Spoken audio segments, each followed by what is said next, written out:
Next race on the course will be the women's youth double C final. Over in lane 0, we have South Eugene. Lane 1, Bainbridge Island. Lane 2, Vero Beach. Lane 3, Hockaday. Lane 4, the Bulls School. Lane 5, Oakland United. Lane 6, Conestoga. Lane 7, First Coast.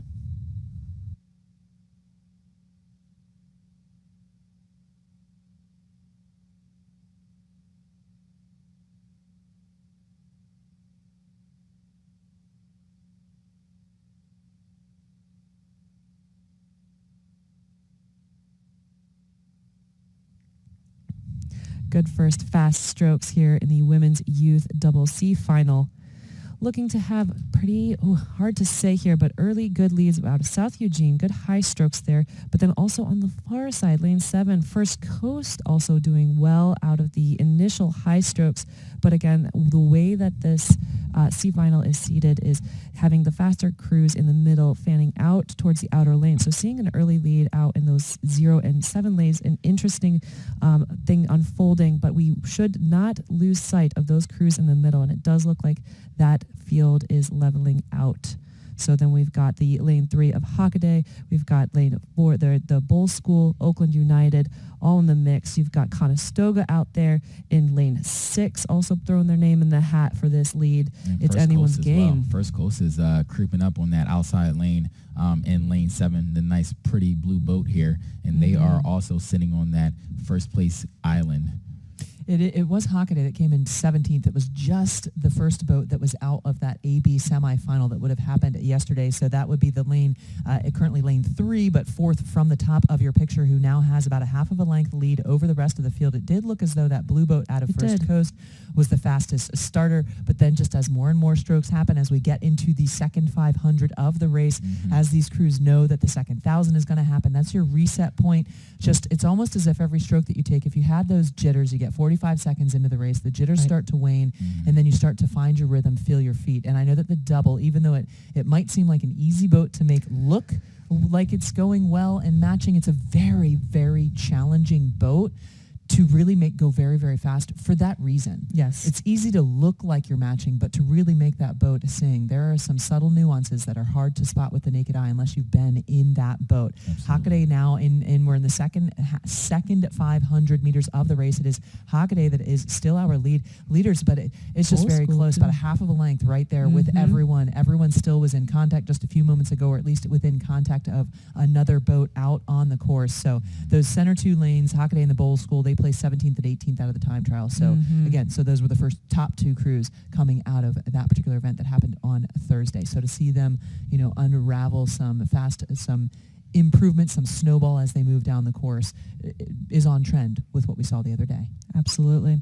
And the Bulls School not letting them walk away with it. They are hot on their tails. Conestoga out there in lane 6 also still hanging on and trying to edge their way into that lead pack. It looks like the Bulls School's bow ball is landing on the bow seat of the Hockaday crew.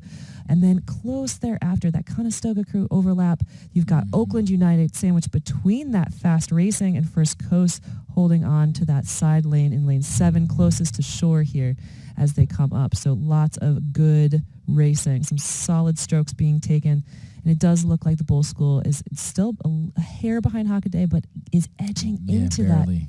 Edging in. And then we got that far crew over in lane 1, Bainbridge Island, I would argue to say is probably bow balls across with Conestoga. Maybe now it's taken ahead of Conestoga. And they look like they have some momentum over there in Bainbridge Island. I didn't notice them until you said that. I was looking at Conestoga, but they're about on par with Conestoga. But Bainbridge Island looks like they have a little more momentum. And we're about 800 meters to go in this race. Hockaday still with about a half of a length on Bulls, but that external race, that secondary, tertiary race that is happening between Conestoga and Bainbridge Island there is now also bringing along Oakland United. As all of these crews, it's horses to the barn, they're smelling the line, it's coming. So will we see, it looks as though now, as we were talking about Bainbridge Island, we're less than 750 meters to go, had some momentum with them. You can see the rate going up, but Oakland United is sensing what's happening. They are also Oakland United, that's the yellow blades and the black hull there, advancing on now Conestoga. Will that little secondary race, it looks looks like maybe they're about to turn something up. So let's keep an eye for who's going to sprint, because 500 meters to go is about to happen. Yeah, and